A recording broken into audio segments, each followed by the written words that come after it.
दोस्तों, क्या आपने कभी सोचा है कि किसी भी क्षेत्रीय शक्ति से टकराने से पहले सामरिक संतुलन, आर्थिक निर्भरता और अंतरराष्ट्रीय समर्थन की वास्तविक स्थिति को समझना कितना आवश्यक है? विश्लेषण यह भी संकेत देता है कि आधुनिक युद्ध केवल हथियारों से नहीं लड़ा जाता, बल्कि आर्थिक नाकेबंदी, समुद्री मार्गों पर नियंत्रण, कूटनीतिक अलगाव और सूचना युद्ध भी उतने ही निर्णायक होते हैं। और भारत इन सभी मोर्चों पर अपेक्षाकृत मजबूत स्थिति में दिखाई देता है। इस पूरी परिकल्पना का सार यही है कि यदि कोई छोटा या मध्यम देश भावनात्मक राष्ट्रवाद, बाहरी उकसावे या गलत सैन्य गणनाओं के आधार पर क्षेत्रीय महाशक्ति को चुनौती देता है, तो उसे पीछे हटने के अलावा कोई विकल्प नहीं बचता। और यही कारण है कि इस कथानक में बांग्लादेश को अंततः अपने सुर बदलते तनाव कम करने की कोशिश करते और कूटनीतिक रास्ते पर लौटते हुए दिखाया जाता है, जिससे यह संदेश निकलता है कि दक्षिण एशिया में स्थिरता का रास्ता टकराव नहीं, बल्कि संतुलन, संवाद और यथार्थवादी नीति में ही निहित है।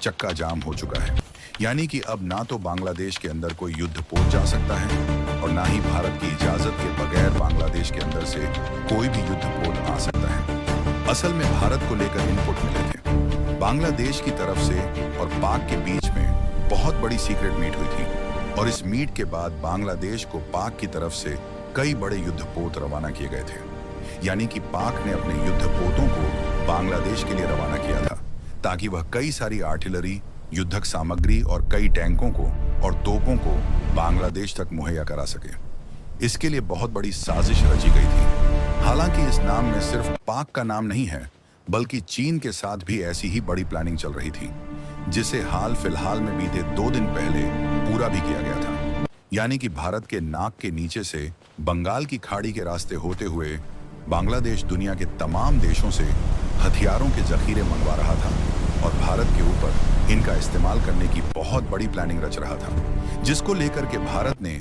इस वक्त बहुत बड़ा एक्शन लिया है। दरअसल भारत की नेवी यानी कि आईएएस विक्रांत भारत का दूसरा सबसे बड़ा युद्धपोत कहा जाता है। अगर जाने तो यह ऐसा युद्धपोत है जो एयरक्राफ्ट कैरियर के रूप में भी जाना जाता है। वर्तमान में एयरक्राफ्ट कैरियर के रूप में भारत के पास 2 ही युद्धपोत हैं। एक तो विक्रमादित्य संगीत, दूसरा आईएएस विक्रांत। और इसलिए भारत ने इस दूसरे सबसे बड़े युद्धपोत को यहाँ पर तैनात करते हुए बांग्लादेश की पूरी बॉर्डर को इस वक्त सील करते हुए बड़े टारगेटेड अटैक शुरू कर दिए हैं। भारत ने साफ शब्दों में कहा है कि न सिर्फ बांग्लादेश पर अब जमीनी स्तर से, बल्कि भारत अब बंगाल की खाड़ी से भी बांग्लादेश को पूरी तरीके से बंद कर चुका है, ठप कर चुका है। और यहाँ तक कि भारत ने बांग्लादेश से होने वाली कई बड़ी सप्लाई पर भी पूर्णतया रोक लगा दी है। दरअसल आपको बता दें, भारत बांग्लादेश को कई चीजों का निर्यात कर रहा था। दक्षिण एशिया की भू-राज राजनीति के इस काल्पनिक लेकिन रणनीतिक रूप से सुसंगत परिदृश्य में भारत की बहुस्तरीय दबाव नीति एक ऐसे शतरंज के खेल की तरह उभर कर सामने आती है, जहां हर चाल सोच समझकर, समय देखकर और दूरगामी परिणामों को ध्यान में रखते हुए चली जाती है। जैसे ही संकेत मिलते हैं कि बांग्लादेश की ओर से असामान्य सैन्य हलचल तेज हो रही है। As we can see from the global data, our strategy needs adjustment in these key regions. खिलाड़ियों की छाया मौजूद है। भारत पहले चरण में कूटनीतिक चेतावनी देता है, जिससे यह स्पष्ट हो जाए कि नई दिल्ली घटनाक्रम पर पैनी नजर रखे हुए हैं। इसके बाद दूसरे चरण में सीमित सैन्य गतिविधियों के जरिए संकेत दिया जाता है कि भारत केवल बयानबाजी तक सीमित नहीं है, बल्कि जरूरत पड़ने पर जमीनी और समुद्री स्तर पर प्रतिक्रिया देने की पूरी क्षमता रखता है। लेकिन असली संदेश तीसरे चरण में जाता है, जब बंगाल की खाड़ी में भारतीय नौसेना की सक्रियता अचानक बढ़ जाती है और आईएएस विक्रांत जैसे Status check, all clear on the eastern flank. तैनाती से पूरा सामरिक परिदृश्य बदल जाता है।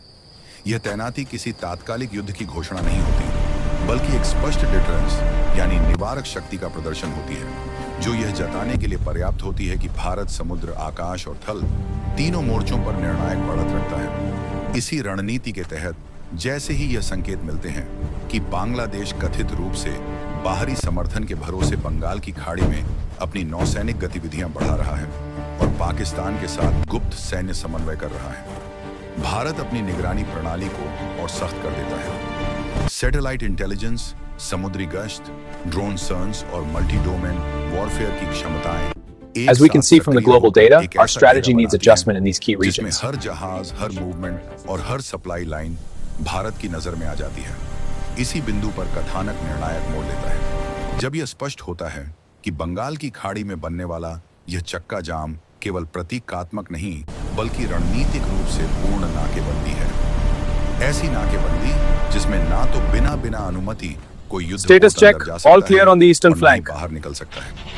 इस स्थिति में जब खबरें सामने आती हैं कि पाकिस्तान ने बांग्लादेश को हथियार, तोपें और सैन्य साजो सामान भेजने के लिए अपने युद्ध पोत रवाना किए थे और चीन भी परोक्ष रूप से इस पूरे खेल में शामिल था, तब भारत का कदम और भी सख्त हो जाता है। आईएएस विक्रांत की मौजूदगी, उसके साथ तैनात विध्वंसक पोत, पनडुब्बी विरोधी जहाज और समुद्री लड़ाकू विमान यह संदेश देते हैं कि भारत अब केवल निगरानी नहीं कर रहा बल्कि समुद्री मार्गों पर पूर्ण नियंत्रण स्थापित कर चुका है। इस परिदृश्य में बांग्लादेश को यह एहसास होने लगता है कि जिस बाहरी समर्थन के भरोसे वह रणनीतिक संतुलन बिगाड़ने की कोशिश कर रहा था, वही समर्थन संकट की घड़ी में उसे खुलकर बचाने नहीं आएगा। जब किसी देश का सब्र टूटता है तो उसकी खामोशी किस तरह एक तूफान में बदल जाती है।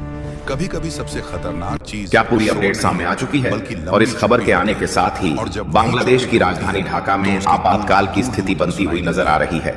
इसके बीच में बांग्लादेश के राय मोहम्मद यूनुस ने अपने आनंद फानन में तीनों सेना प्रमुखों को इस वक्त बड़ी मीटिंग के लिए बुलाया है ताकि भारत पर बड़ी कार्रवाई की तैयारी की जा सके। क्या इस वक्त हालात बन चुके हैं? असल में भारत बांग्लादेश बॉर्डर के बीच और इस वक्त भारतीय सेना लगातार जो चिकन नेक्स से जुड़े हुए आसपास के क्षेत्र हैं जहां पर अब तक 150 किलोमीटर तक पहुंची थी, उन्हीं जगहों पर भारतीय सेना इस वक्त 250 किलोमीटर तक पहुंची है, तक के अंदर पहुंच चुकी है और भारत की तरफ से उठाए जा रहे हैं एक्शन और भारतीय टैंक लगातार आगे बढ़ते हुए भी नजर आ रहे हैं। क्या है पूरी खबर बताएंगे, लेकिन उससे पहले अगर अभी तक आपने चैनल को सब्सक्राइब नहीं किया तो सबसे पहले चैनल को सब्सक्राइब करते हुए बेल आइकन को ऑल पर जरूर सेलेक्ट कर लीजिएगा ताकि इससे जुड़ी खबर अपडेट आप तक बिल्कुल सही टाइम पर और सटीक रूप से जानकारी पहुंचती रहे। दोस्तों, भारत इस वक्त कूटनीति नहीं बल्कि भारत ने इस वक्त अपनी सामरिक शक्ति शुरू कर दी है। भारत का प्रदर्शन इस वक्त ऐसा सामरिक रह चुका है कि बांग्लादेश को भारत ने चौतरफा घेर लिया है। भारत ने अपने लैंडलॉक जगहों से तो घेरा ही है, भारत ने बंगाल की खाड़ी के रास्ते भी बांग्लादेश का पूरा रास्ता ब्लॉक कर दिया है। इस वक्त हालात ऐसी बन चुकी है कि बांग्लादेश पूरी दुनिया से बिल्कुल अलग और कट चुका है।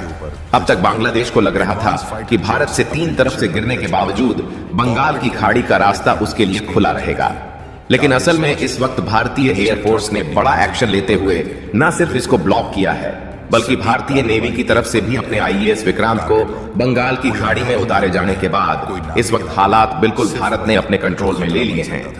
ऐसा क्यों किया भारत ने? यह एक बड़ा सवाल पैदा होता है कि आखिरकार भारत ने बांग्लादेश को चौतरफा घेरा क्यों है और इन सब के बीच में भारत को लेकर के क्या एक्शन सामने आ रहा है। दरअसल भारत ने साफ करते हुए कह दिया है कि अब बांग्लादेश के अंदर हिंदू माइनॉरिटीज को निशाना बनाए जाने वाले पूरी घटनाक्रम पर अब भारत चुपचाप मूक दर्शक बनकर के नहीं रहने वाला है।